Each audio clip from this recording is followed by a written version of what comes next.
While fighting between the Sudanese army and paramilitary rapid support forces has escalated in the west of the country. The violence has been focused in el-Fasher, that's the capital of Sudan's North Darfur state.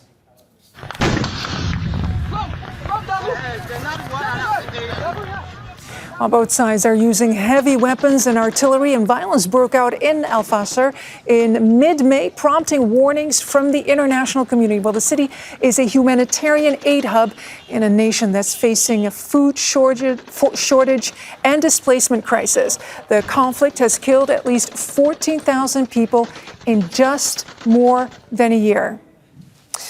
And in North Darfur state, el-Fasher is the last stronghold of the internationally recognized government. The RSF has taken control of nearly all other main cities there. And local armed groups have broken months of neutrality, declaring allegiance with the Sudanese army, fearing the state will fall completely in their hands. El-Fasher was also a major supply route for aid, and the conflict there means relief is no longer being distributed, worsening an already dire humanitarian situation. All right, joining me now is Nicolet. She is the head of Doctors Without Borders Emergency Response in Sudan. She joins us now from Paris, France. Good day. Growing alarm over the situation in el-Fasher. How would you describe the violence engulfing the area? And can you describe what people on the ground are experiencing at the moment?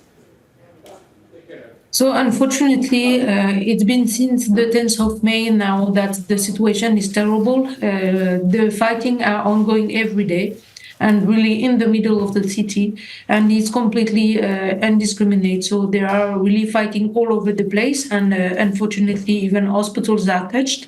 Everyone is really facing insecurity. Some houses are burnt. There is really no distinction of civilians at the moment with any combatants. So it's all over really the city that we are seeing this fighting happening.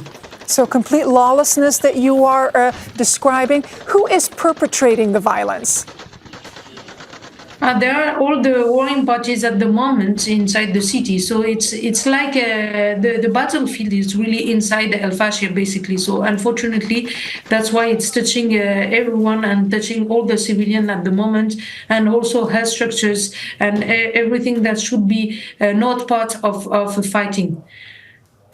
And can you explain to our international viewers, why is this city so important?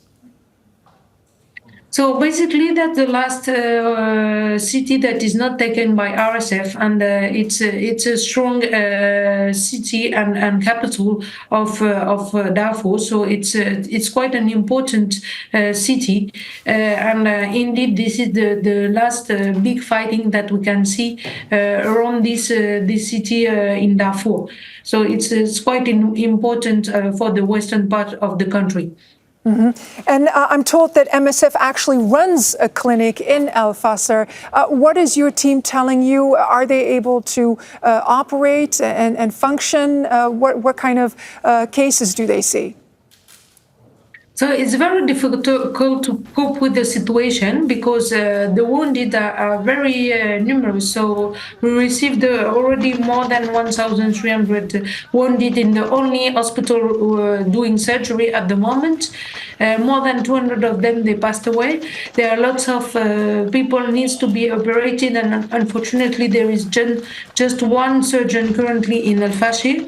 So he has to really continue with all the cases received in the hospital, and the hospital itself is not safe at all because it has been already touched by the shelling 4 times in 10 days. So really we continue activities, but it's very, very difficult to work in such situation, and even it's very difficult for the wounded and all patients to arrive to the health facilities. And what could happen if this current violence continues to be left unchecked? So what we can expect with this current situation, it will be a very high mortality inside the population because of the fighting, but not only because of the fighting, because also there is a supply issue. So at the moment, there is almost no trucks, even commercial trucks arriving. So it means that even food is less and less available, water is less and less available.